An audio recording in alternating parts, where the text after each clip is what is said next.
Innalhamdalillah nahmaduhu wa nasta'inuhu wa nastaghfiruh wa na'udzu billahi min shururi anfusina wa min sayyiati a'malina may yahdihillahu fala mudilla lahu wa may yudlil fala hadiyalah. Asyhadu an la ilaha illallah wahdahu la syarikalah wa asyhadu anna Muhammadan abduhu wa rasuluh sallallahu alaihi wasallam wa ba'd. Jamaah sekalian rahimani wa rahimakumullah jami'an. Alhamdulillah, pada malam hari ini Allah Subhanahu wa taala masih memberikan kepada kita nikmat, baik itu nikmat sehat, nikmat kesempatan, dan tidak kalah pentingnya adalah nikmat kita bisa thalabul ilm, menuntut ilmu. Karena dengan menuntut ilmu adalah tujuannya adalah untuk mengurangi kebodohan yang ada pada diri kita. Sebenarnya kita belajar ilmu itu bukan untuk jadi orang pintar. Belajar ilmu itu bukan jadi orang alim, itu tidak. Justru kita belajar ilmu itu adalah untuk menghilangkan kebodohan yang ada pada diri kita. Saya ambil contoh, misalnya buku ini, kitab ini ada 100 halaman misalnya. Kalau kita belajar 1 halaman, maka bodoh saya berkurang 1 halaman. Tinggal bodoh saya 99 halaman. Ketika kita belajar halaman kedua, ketiga, bodoh saya berkurang menjadi 3 halaman. Sehingga bodoh saya berkurang menjadi 97. Ketika kita menyelesaikan kitab ini, bodoh saya itu berkurang 1 kitab, 1 buku. Masih banyak jutaan buku yang lain yang belum kita ketahui. Maka orang yang belajar ilmu itu bukan jadi orang yang pintar. Para ulama sendiri tidak pernah mengatakan dirinya dia adalah orang alim, itu enggak. Yang menyatakan memberikan dia alim ulama itu adalah orang lain. Jadi bukan dirinya sendiri. Karena para ulama sendiri tidak pernah mempelajari ilmu itu adalah untuk dikatakan dia orang alim. Maka ini adalah nikmat yang harus kita syukuri, karena kita masih bisa untuk thalabul ilm. Apalagi saya dengar bahwa di masjid ini itu adalah hampir tiap malam ada pengajian, dan ini termasuk salah satu dari anugerah dari Allah Subhanahu wa taala. Karena tidak semua orang itu bisa untuk duduk di dalam majelis ilmu, apalagi di masa pandemi saat ini. Jamaah sekalian rahimani wa rahimakumullah jami'an, pada kesempatan malam ini saya akan menyampaikan satu kitab dalam akidah, yaitu namanya Al-Qawaid Al-Musla fi asma'i wa sifatillahi al-husna. Kaidah-kaidah yang agung dalam masalah nama dan sifat Allah Subhanahu wa taala. Karena salah satu dari pembahasan tauhid itu dibagi menjadi 3. Nanti ada yang akan kita sebutkan, diantaranya adalah tauhid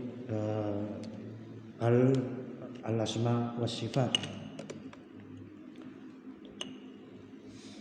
Tapi kita lihat, saya berusaha untuk buku ini saya salin dalam bahasa Arabnya. Kemudian saya terjemahkan. Untuk muqaddimah saya tidak terjemahkan, nanti yang kitab aslinya aja, isinya saja yang saya terjemahkan.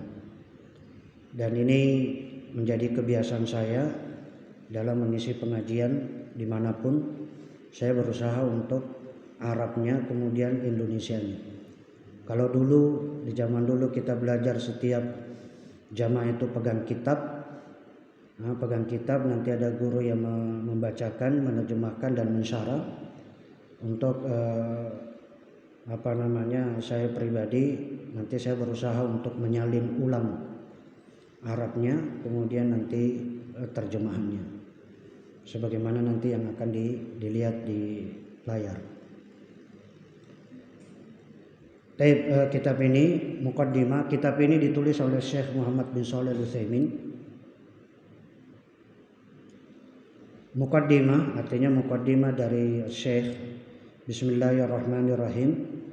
Alhamdulillahi nahmaduhu wa nasta'inuhu wa nastaghfiruh wa natubu ilaih wa na'udzubillahi min syururi anfusina wa min sayyiati a'malina. May yahdihillahu fala mudilla lahu wa may yudlil fala hadiyalah.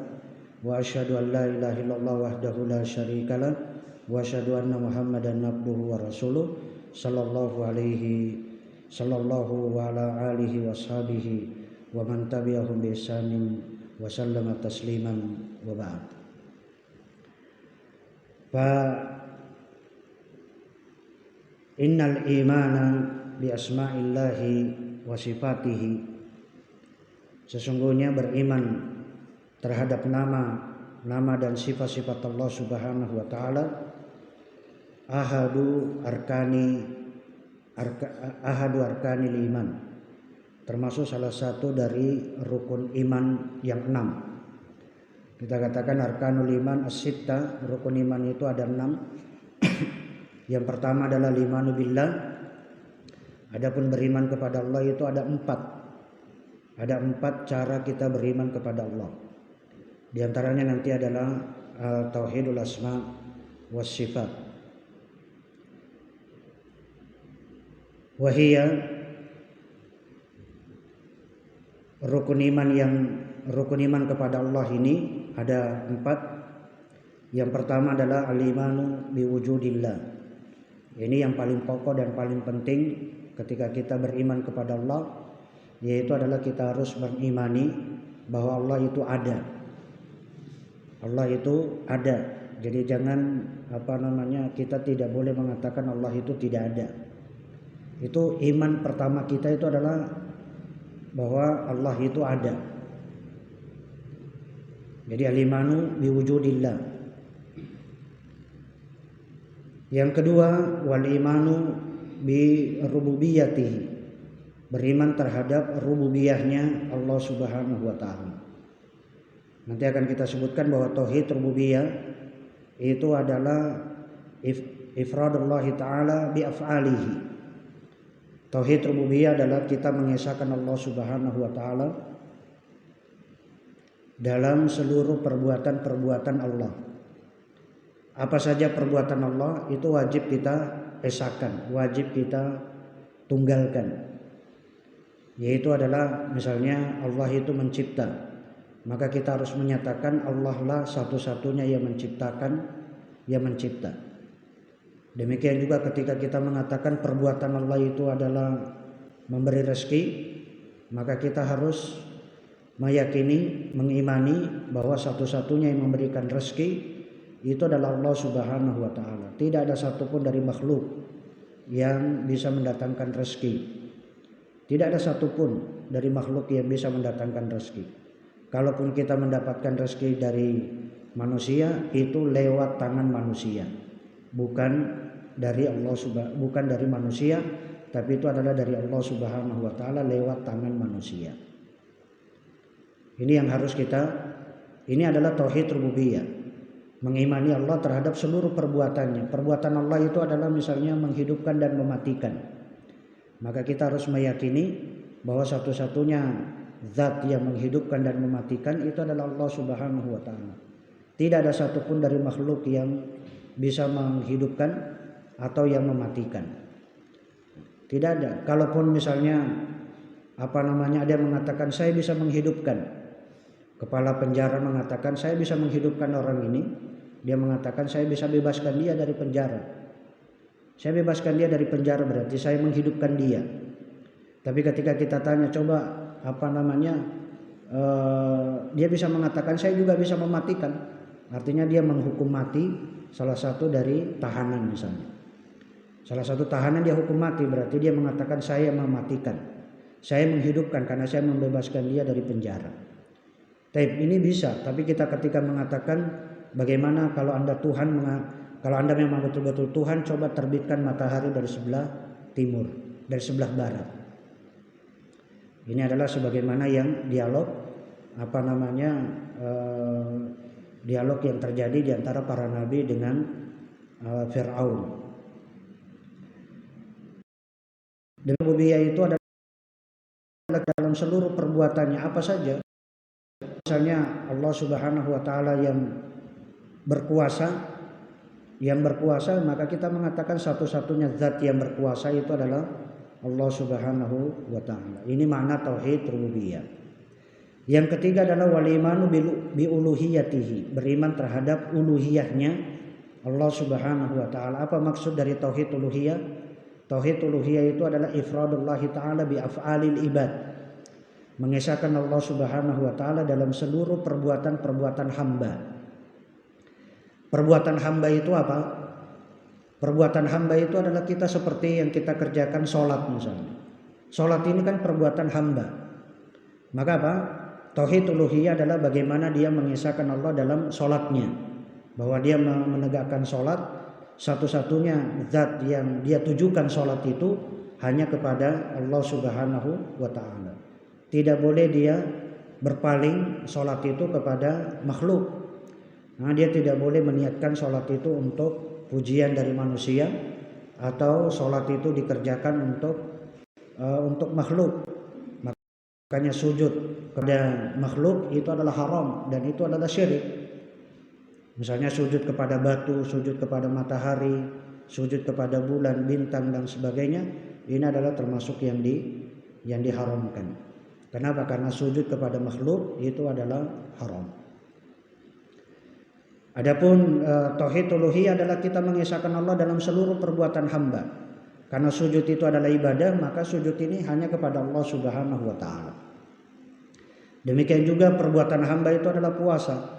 Puasa itu pun juga harus kita tujukan kepada Allah Subhanahu wa taala. Kita niatkan bahwa puasa itu adalah betul-betul semata-mata karena Allah Subhanahu wa taala. Tidak boleh niat puasa itu adalah untuk selain Allah Subhanahu wa taala. Demikian juga ketika kita mengeluarkan zakat, itu pun juga harus betul-betul diniatkan karena Allah. Demikian juga haji dan seluruh ibadah-ibadah yang lain. Termasuk menyembelih hendaknya kita niatkan karena Allah Subhanahu wa taala. Doa pun juga kita niatkan karena Allah Subhanahu wa taala. Demikian juga nazar dan ibadah-ibadah yang lainnya. Ini makna dari tauhid uluhiyah, mengesahkan Allah dalam seluruh perbuatan-perbuatan hamba. Dan yang keempat, tauhid yang keempat adalah wal imani bi asma'ihi wa sifatihi. Adalah beriman terhadap nama-nama dan sifat-sifat Allah Subhanahu wa taala. Dan jamaah sekalian, bahwa tauhidullahi bihi, mengesahkan Allah Subhanahu wa taala dalam tauhid asma dan sifat ini atau dalam tauhid ini adalah ahadu aqsamit tauhid as-salasa. Adalah mengimani terhadap nama-nama dan sifat-sifat Allah Subhanahu wa taala adalah merupakan salah satu dari tauhid yang tiga. Tauhid, para ulama menyatakan bahwa tauhid itu terbagi menjadi tiga.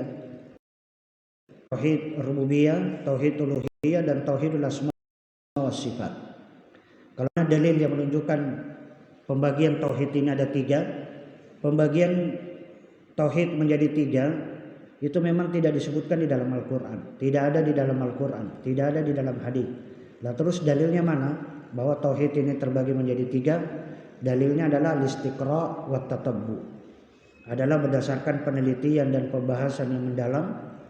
Nah, setelah dipelajari tauhid itu secara keseluruhan, maka tauhid itu hanya ada tiga. Adalah tauhid rububiyah, tauhid uluhiyah, dan tauhidul asma wa sifat.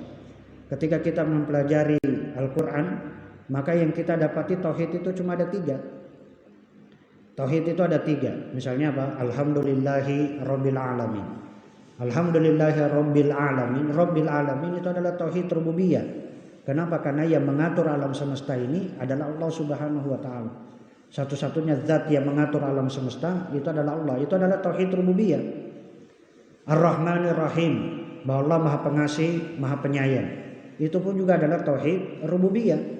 Tauhidul asma wa sifat, bahwa ketika kita berdoa, kita mengatakan ya Rahman, ya Rahim, kita menggunakan nama Allah Subhanahu wa taala.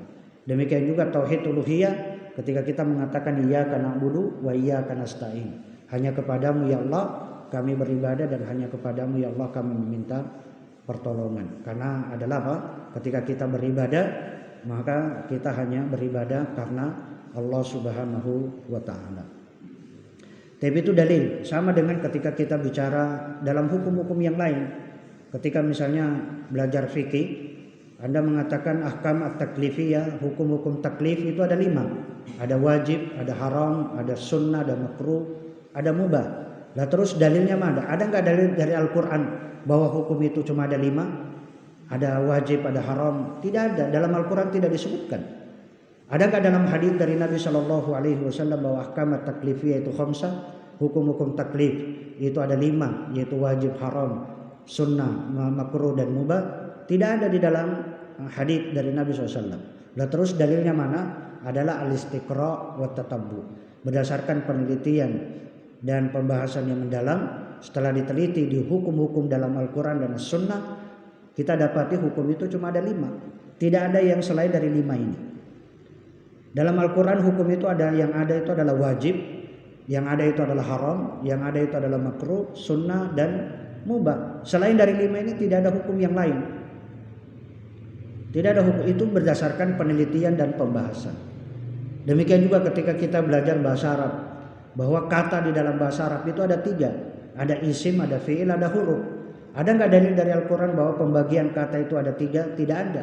Dalam hadis dari Nabi SAW pembagian kata itu ada 3? Tidak. Nah terus dari mana dalilnya? Adalah al-istiqra' wa tatabbu. Berdasarkan penelitian dan pembahasan yang mendalam, setelah diteliti dalam bahasa Arab, semua kata di dalam bahasa Arab itu cuma ada 3, ya kan? Ada 3, yaitu adalah apakah di ima kata di dalam bahasa Arab itu ada isim, kata benda, isim, atau kata kerja, atau huruf. Alhamdulillah itu adalah isim, ya kan? Li itu adalah huruf. Allah adalah isim, Rabbi adalah isim, Al-Alamin adalah isim, Ar-Rahman isim, Ar-Rahim isim. Ini adalah apa? Yang ada itu cuma ada 3 ini. Tidak ada kata di dalam bahasa Arab itu selain dari 3. Tidak ada selain dari isim, fi'il dan huruf. Ini berdasarkan penelitian dan pembahasan. Taib ini adalah apa? Bahwa tauhidul asma wa sifat itu adalah salah satu dari tauhid yang 3. Kalau rukun iman, mengimani Allah itu ada 4. Ditambah dengan biwujudillah, mengimani adanya Allah Subhanahu wa taala, sebagaimana juga ketika kita beriman kepada Rasul, kita harus mengimani, mengakui bahwa Rasul itu ada. Bukan khayalan, bukan cerita dongeng. Bukan cerita dongeng, betul-betul nyata, betul-betul ada di alam semesta ini. Demikian juga ketika kita beriman kepada malaikat, malaikat pun juga kita harus mengimani bahwa malaikat itu ada. Bukan dongeng, bukan cerita bohong, bukan cerita khayalan. Tidak, itu betul-betul ada dan nyata. Demikian juga nanti beriman kepada takdir, beriman kepada hari akhir, itu semua. Demikian juga beriman kepada kitab, itu pun juga kita harus mengimani bahwa semuanya itu ada. Adapun tauhid itu terbagi menjadi 3, yaitu adalah tauhid rububiyah, tauhidul uluhiyah dan tauhidul asma dan sifat. Adapun famanzilatuhu fiddin aliyah. Adapun kedudukan tauhidul asma wa sifat itu mempunyai kedudukan yang sangat tinggi dan penting. Ini adalah termasuk perkara yang sangat penting. Kenapa kita bicara tauhidul asma wa sifat, jamaah sekalian? Karena yang paling banyak penyimpangan dalam masalah nama dan sifat ini, yang paling banyak diingkari, paling banyak penyimpangannya dalam masalah tauhid, itu adalah tauhidul asma wa sifat. Nanti yang paling banyak, bahkan nanti kita katakan kelompok-kelompok yang sesat dalam masalah asma dan sifat itu adalah banyak sekali. Maka penyimpangan yang paling banyak dalam masalah tauhid itu adalah tauhid al-asma was sifat. Adapun yang paling banyak diingkari dalam masalah tauhid itu adalah tauhid uluhiyah. Jadi yang paling banyak diingkari oleh umat ini dalam masalah tauhid itu adalah tauhid uluhiyah. Dan yang paling banyak penyimpangan dalam tauhid itu adalah tauhidul asma wa sifat. Maka mempelajari tauhidul asma wa sifat ini adalah memiliki kedudukan yang sangat agung, kedudukan yang sangat tinggi dan sangat penting sekali dalam agama ini. Wa ahamiyatuhu azimatun. Wa ahamiyatuhu azimah. Artinya ini adalah memiliki belajar tauhidul asma wa sifat ini penting dan sangat agung sekali. Wala yumkinu ahadan, karena tidak mungkin seseorang itu tidak mungkin dapat ayyabudallah, untuk beribadah kepada Allah Subhanahu wa taala alal wajhil akmal, secara sempurna. Tidak mungkin seorang hamba itu beribadah kepada Allah Subhanahu wa taala secara sempurna hatta yakuna ala ilmin bi asma'illahi wa sifatihi, sampai dia mengetahui tentang nama-nama dan sifat-sifat Allah Subhanahu wa taala. Karena tidak mungkin bagi kita itu, siapapun dari hamba itu tidak mungkin dia beribadah secara sempurna kepada Allah kecuali dia mengetahui tentang nama-nama dan sifat-sifat Allah. Karena ketika kita berdoa, kita selalu mengucapkan nama-nama dan sifat-sifat Allah Subhanahu wa taala. Dan seluruh doa-doa di dalam Al-Qur'an atau di dalam hadits itu semuanya menggunakan nama Allah Subhanahu wa taala dan sifatnya. Tidak ada satupun doa yang ada di dalam Al-Qur'an atau di dalam hadits itu tidak menggunakan nama dan sifat Allah, itu tidak ada.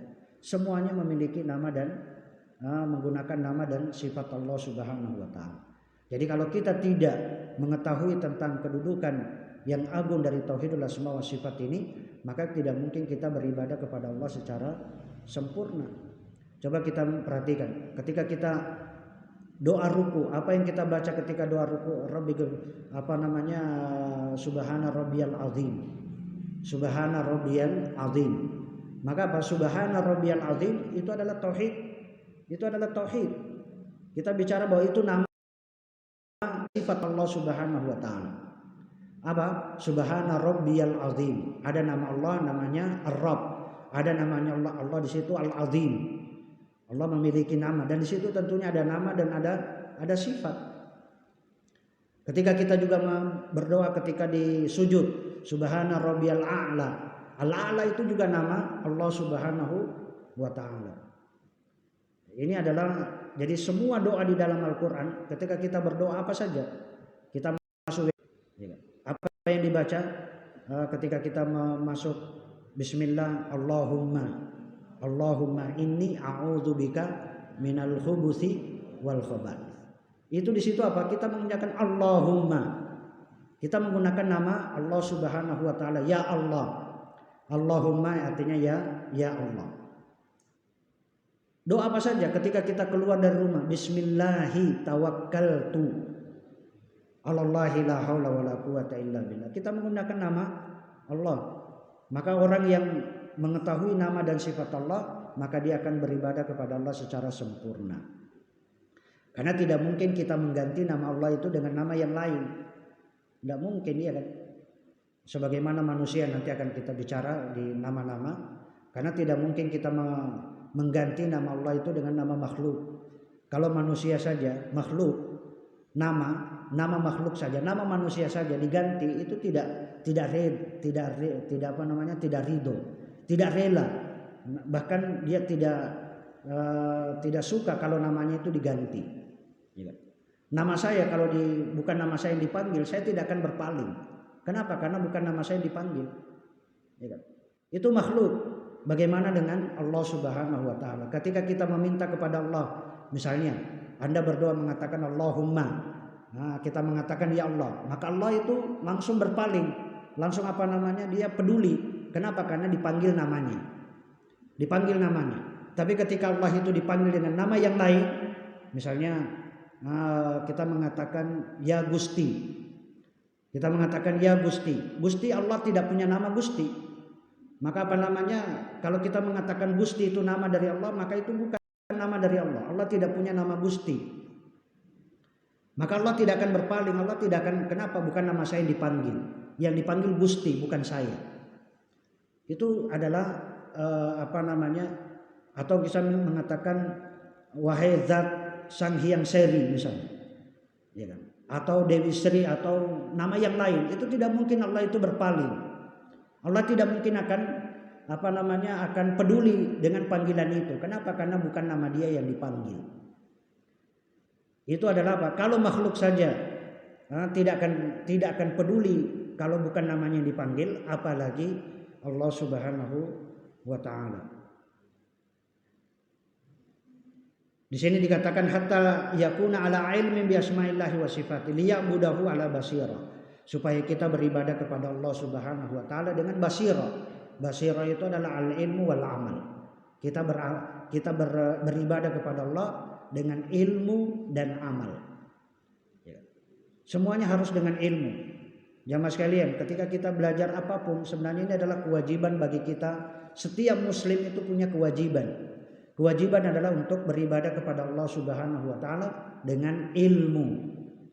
Dengan ilmu, bukan dengan kebodohan, bukan dengan taklid, bukan dengan ikut-ikutan. Kalaupun ikut-ikutan itu nanti dalam masalah fikih itu adalah boleh. Tapi dalam masalah kita beribadah secara pribadi, hendaknya kita tahu bahwa saya melakukan amalan ini itu ada perintahnya atau tidak. Karena perlu diketahui jamaah sekalian, kalau kita perhatikan di alam semesta ini, Allah Subhanahu wa taala kan cuma ada dua sebenarnya. Ada dua hukum besar. Kalau kita pelajari itu cuma ada dua. Yang pertama berkaitan dengan ibadah, yang kedua berkaitan dengan yang bukan ibadah. Kalau yang bukan ibadah, silahkan Anda melakukan apa saja.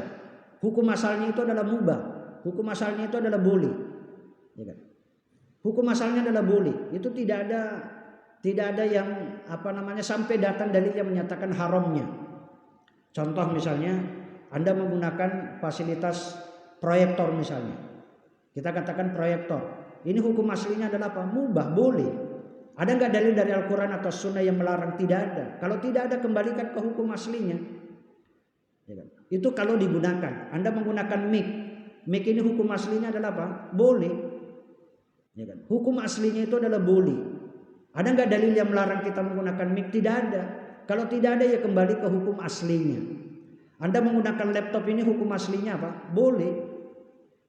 Jadi hukum yang ada di alam semesta ini, ciptaan Allah Subhanahu wa taala, apa yang ada di langit, di bumi maupun di dalam bumi, semuanya itu adalah hukum aslinya itu adalah boleh. Kalau berupa makanan dan minuman, silakan Anda makan, silakan Anda minum. Ya kan? Sampai datang dalil yang menyatakan itu adalah haram. Kita mengatakan misalnya minuman, misalnya kita katakan aqua, ini hukum aslinya apa? Hukum aslinya adalah mubah. Boleh.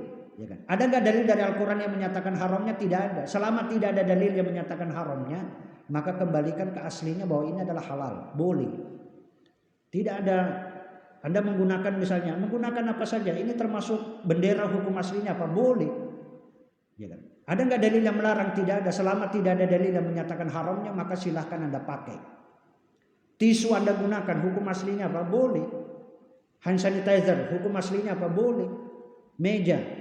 Maka salah satu yang kekeliruan ketika orang memahami bahwa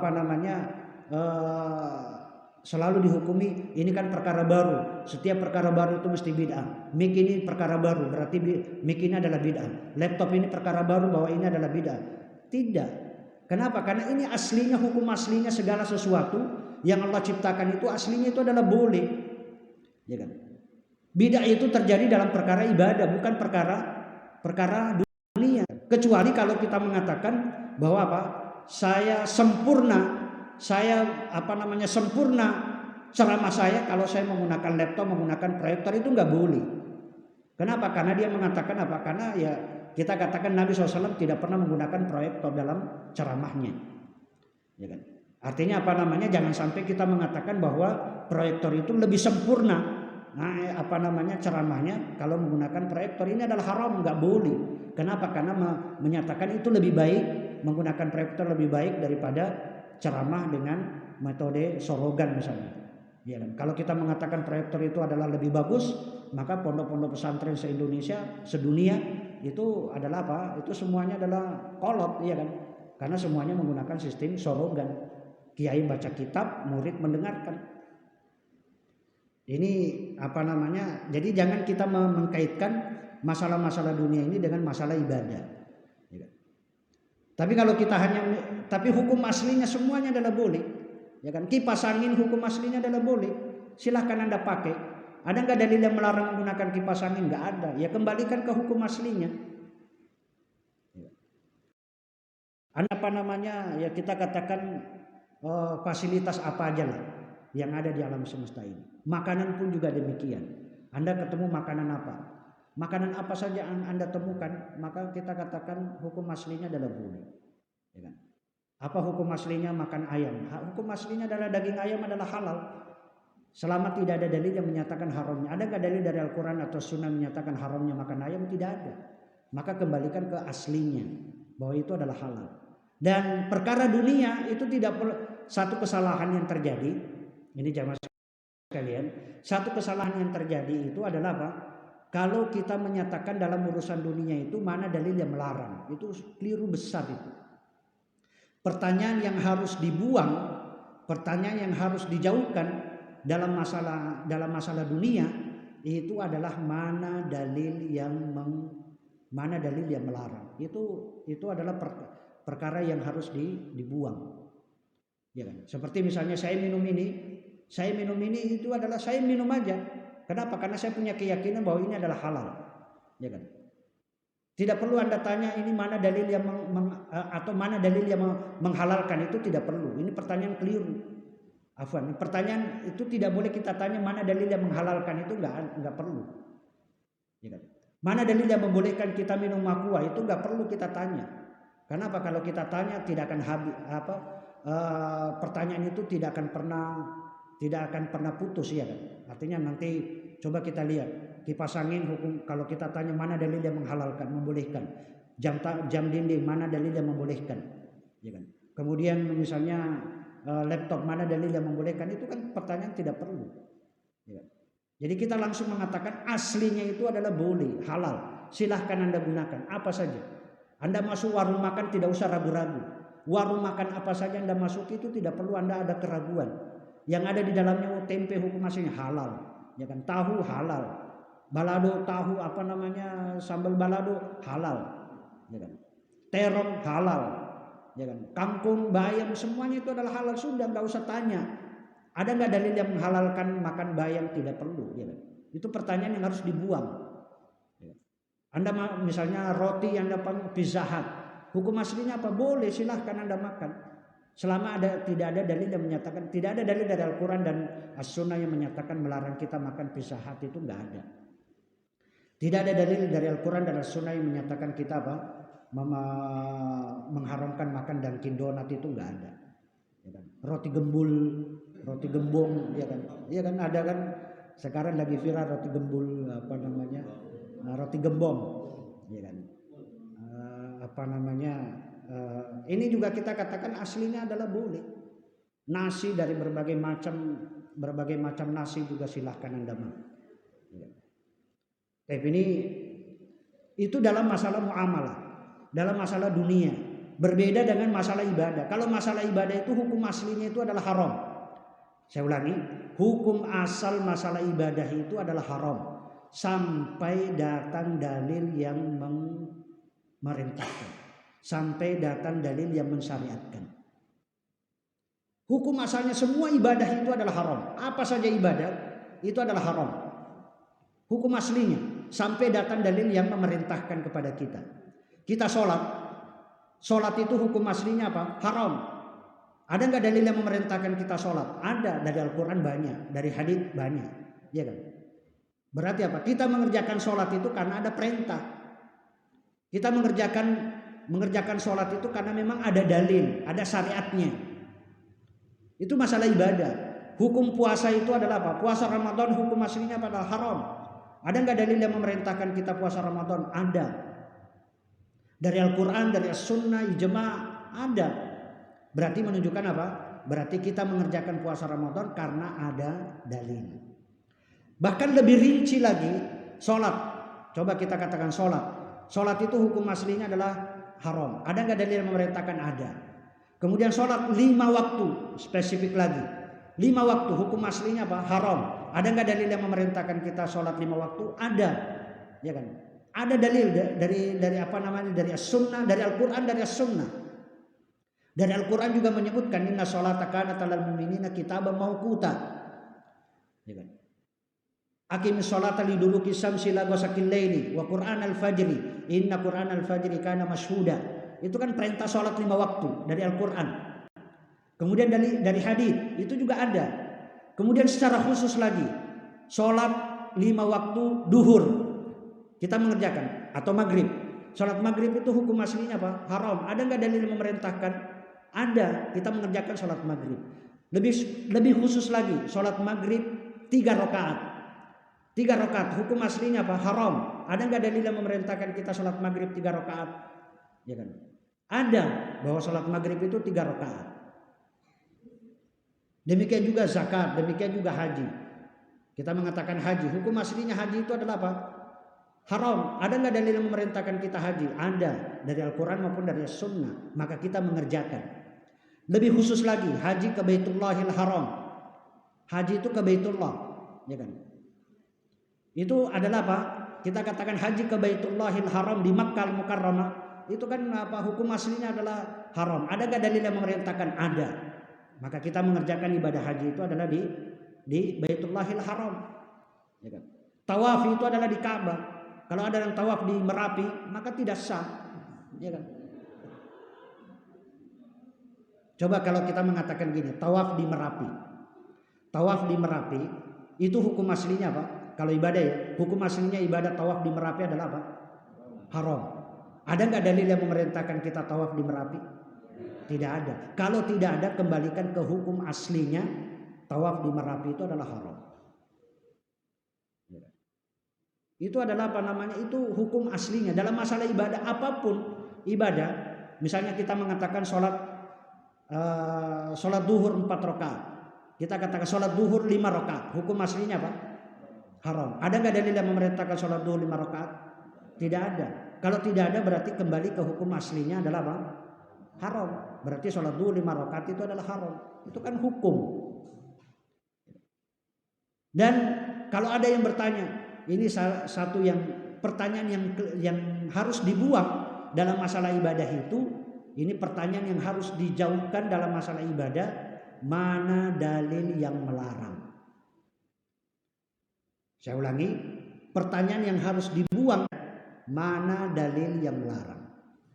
Itu nggak boleh ditanyakan sama sekali. Ya kan? Tidak boleh kita bertanya sama sekali mana dalil yang melarang. Contoh, mana dalil yang melarang saya sholat duhur 5 rakaat? Ada nggak dalil yang melarang sholat duhur 5 rakaat? Ada? Ada dalil yang melarang sholat duhur 5 rakaat? Kan tidak ada. Berarti kalau tidak ada berarti boleh kita mengerjakan sholat duhur 5 rakaat? Hah? Ini adalah pertanyaannya sudah salah. Dari awal itu pertanyaannya sudah salah. Ya kan? Ada nggak dalil yang melarang kita puasa Ramadan di bulan Syawal? Hah? Ada nggak dalil? Tidak ada dalil. Berarti boleh kita puasa Ramadan di bulan Syawal? Anda mengerjakan ibadah itu mana dia memerintahkan? Ada nggak dalil-dalil dari Al-Quran bahwa Ramadan di bulan Syawal? Tidak ada. Kalau tidak ada, kembali ke hukum aslinya bahwa itu adalah haram. Nanti akan apa? Itu dalam masalah hukum. Ini pertanyaan yang harus betul-betul kita jauhi. Dan ini banyak kekeliruan yang terjadi ketika dia mengatakan mana dalil yang melarang saya melakukan ini. Contoh misalnya ya, kita membaca Al-Quran. Selesai membaca Al-Quran biasanya Al-Qurannya langsung ditutup kemudian dicium, ya kan? Ya kan?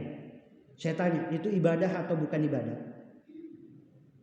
Nah, kan tidak, kalau dia mengatakan bukan ibadah, ya kan? Kan orang logikanya kan dia mengatakan begini, kalau saya mengatakan itu bukan ibadah, ya kan? Kenapa saya harus mencium dan harus menempelkan di dahi. Ya. Kemudian kalau ini orang yang cerdas ya, kalau orang yang cerdas dia tidak mungkin mengatakan ini bukan ibadah. Kenapa? Karena dia mengagungkan Al-Quran, ya kan? Iya kan? Karena dia mencium itu kan berarti bentuk penghormatan dan pengagungan terhadap Al-Quran. Karena dia tidak, kalau dia mengatakan bukan ibadah, enggak lah. Kalau dia mengatakan ibadah, kalau ini ibadah mencium Al-Quran dan mengusap di dahi, itu adalah ibadah, maka apa? Nanti saya dituntut dalil. Ada nggak dalil dari Al-Quran atau As-Sunnah yang menyuruh saya untuk mencium Al-Quran dan mengusap di dahi? Ya. Ini adalah tidak ada dalil. Kalau tidak ada dalil, kembali ke hukum aslinya. Dan mengusapkan Al-Quran di dahi itu adalah haram. Kenapa? Karena tidak ada dalil sama sekali. Karena Al-Quran itu sudah ada di zaman Nabi Shallallahu Alaihi Wasallam, ya kan? Sudah ada. Al-Quran itu sudah tertulis di zaman Umar bin Khattab, di zaman Abu Bakar As-Siddiq, ya kan? Sudah Nabi SAW menyuruh menuliskan Al-Quran kepada sahabat yang bernama Zaid bin Thabit, Ubay bin Ka'ab, itu disuruh, tapi tidak ada satupun bahwa riwayat bahwa mereka adalah apa? Diperintahkan untuk mencium, mengusapkan Al-Quran. Ini salah satu contoh bahwa demikian juga nanti dalam hukum-hukum yang lain, dan masih banyak hukum-hukum yang bisa kita jadi kalau kita perhatikan cuma ada dua, imam masalah ibadah, imam masalah bukan ibadah. Kalau ibadah itu yang dituntut kepada kita itu adalah dalil. Anda mengerjakan ibadah itu, ada nggak dalil yang memerintahkan Anda? Kalau ada dalil yang memerintahkan, maka kerjakan. Kalau tidak ada dalil, ya sudah, tinggalkan.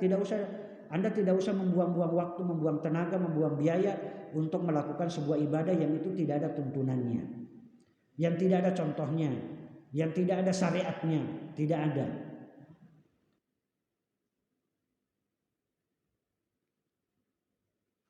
Ini adalah apa? Liya'budahu ala basirah, supaya kita beribadah kepada Allah Subhanahu wa taala di atas ilmu dan amal.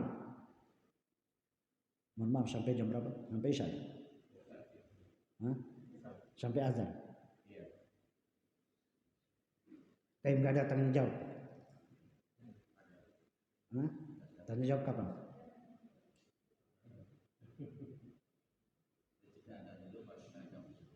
Oke. Kalau Allah Ta'ala, dalil yang menunjukkan bahwa kita kedudukan terhadap nama-nama dan sifat-sifat Allah Subhanahu wa taala ini, Allah Ta'ala, Allah berfirman, walillahil asmaul husna. Allah memiliki nama-nama yang indah. Walillahil asmaul husna fad'uuhu biha. Maka berdoalah dengan menyebut nama-namanya. Artinya apa? Ini menunjukkan bahwa tauhidul asma wa sifat itu memiliki kedudukan yang sangat agung. Karena ketika kita berdoa, maka kita berdoa dengan menggunakan nama dan sifat-sifat Allah Subhanahu wa taala. Maka doa tidak akan pernah diterima kalau menggunakan nama selain Allah Subhanahu wa taala. Tidak akan pernah diterima. Anda berdoa misalnya, ya Syekh Abdul Qadir Jailani kepada saya, tidak akan pernah dikabulkan. Kenapa? Karena Anda meminta kepada makhluk, ya kan? Kepada makhluk, Anda meminta kepada makhluk, maka tidak akan pernah dikabulkan oleh Allah Subhanahu wa taala. Dan tentunya secara logika, ya kan, Anda meminta kepada makhluk, sementara Anda berdoa kepada Allah, ini adalah sesuatu hal yang bertentangan. Kalau minta langsung kepada Allah Subhanahu wa taala, tidak perlu melalui makhluk, ya kan? Kita tidak perlu berdoa kepada makhluk, apalagi kepada makhluk yang sama sekali tidak bisa mendatangkan manfaat, tidak bisa menolak madarat. Manusia itu kan tidak bisa menolak madarat, dan tidak bisa mendatangkan manfaat. Ya. Nanti dalam masalah nanti akan lebih jauh ketika kita berbicara di asma wa sifat. Misalnya begini, Allah Subhanahu wa taala itu kan maha melihat. Allah memiliki penglihatan. Allah punya mata. Tapi apakah matanya Allah sama dengan mata makhluk? Tidak mungkin sama. Ya kan? Kenapa? Makhluk saja, coba kita logika saja. Dia di antara manusia, matanya itu ada nggak yang sama? Nggak ada yang sama. Kalau ada yang sama, tidak mungkin orang jual scan mata, ya kan? Scan mata itu kan menunjukkan apa? Berarti menunjukkan setiap mata itu beda, iya kan? Setiap mata, karena tidak orang mau scan matanya, lihat matanya itu langsung ini diterima. Setelah di scan. Karena tidak ada satupun di antara makhluk 5 miliar manusia tidak ada satupun matanya yang sama. Walaupun secara secara kita lihat itu sama, ya kan? Tapi secara ini tidak ada yang sama. Sidik jari, ada nggak yang sama di seluruh manusia? Tidak ada yang sama, ya kan? Tidak ada yang sama. Kalau ada yang sama, tidak mungkin kepolisian menggunakan sidik jari sebagai tanda. Karena ini sidik jari itu adalah apa? Ini adalah setiap orang itu beda-beda antara satu dengan yang lain. Walaupun secara kita lihat secara ini manusia 5 miliar kok bisa berbeda. 1 miliar manusia kok bisa berbeda sidik jarinya padahal satu tangan. Ini menunjukkan kekuasaan Allah Subhanahu wa ta'ala. Sesama makhluk saja beda. Bagaimana makhluk dengan binatang? Tangan binatang dengan tangan makhluk sama enggak? Beda, ya kan? Di antara binatang saja juga beda. Tangannya tikus, tangannya kucing, tangannya anjing, tangannya kerbau, tangannya sapi, tangannya itu kan beda semua. Kalau sesama makhluk saja beda, apalagi dengan tangan atau tangan Allah Subhanahu wa ta'ala. Wallahu ta'ala a'lam. Saya kira itu karena azan kita cukupkan. Wallahu ta'ala.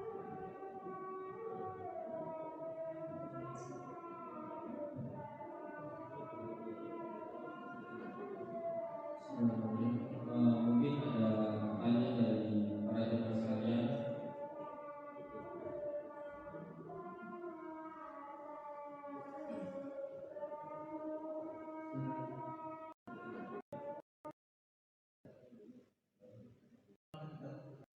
Kita katakan bendera ini kan, jadi ini adalah hasil dari perjuangan para pejuang-pejuang kita terdahulu. Bahkan mereka rela dengan nyawanya untuk bisa menghormati bendera. Jadi itu adalah bentuk penghormatan. Beda dengan kalau kita mengatakan ibadah. Menghormati bendera hukum aslinya adalah boleh. Hukum aslinya adalah boleh. Sampai datang dalil yang mengharamkan. Sampai datang dalil yang menyatakan tidak boleh. Hormat bendera itu kan sama dengan ketika kita hormat sama laptop. Anda hormat sama HP.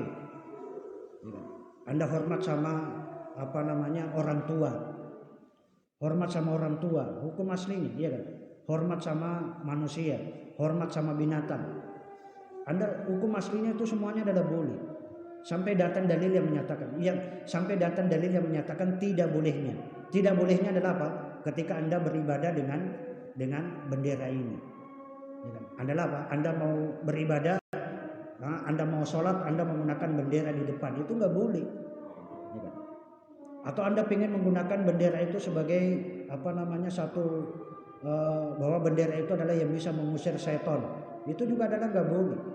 Kenapa? Karena ini tidak ada sama sekali. Ini adalah makhluk yang hanya kita, kalau misalnya kita diperintahkan untuk hormat secara manusiawi, bukan secara bahwa kita itu adalah beribadah kepada bendera, itu tidak. Jadi kita katakan sebagaimana ketika kita misalnya, apalagi kalau modelnya kita istilahnya mau dibilang dipaksa, ya dipaksa. Hormat bendera, Anda hormat. Seandainya hormat bendera itu adalah dilarang, ya berapa banyak manusia yang berdosa. Berapa banyak manusia yang berdosa. Hampir semuanya orang berdosa gara-gara bendera.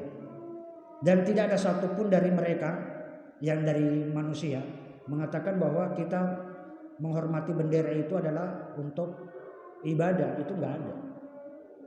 Untuk ibadah itu adalah tidak ada. Maka itu nanti kembali kepada niatnya masing-masing. Kalau niatnya itu adalah untuk menjadikan bendera itu sebagai bentuk ibadah, penghormatan, pengagungan ibadah, dia sujud kepada bendera, maka itu adalah haram. Ruku kepada bendera itu nggak boleh. Kenapa? Karena ruku dan sujud itu adalah hakikat ibadah. Ya kan? Anda sujud itu adalah ibadah, tidak mungkin Anda sujud itu bukan ibadah. Maka sujud sama orang tua juga nggak boleh. Ya kan? Sujud kepada makhluk itu tidak boleh. Walaupun kepada orang tua pun juga tidak boleh kita sujud. Tidak boleh sujud sama orang tua juga nggak boleh.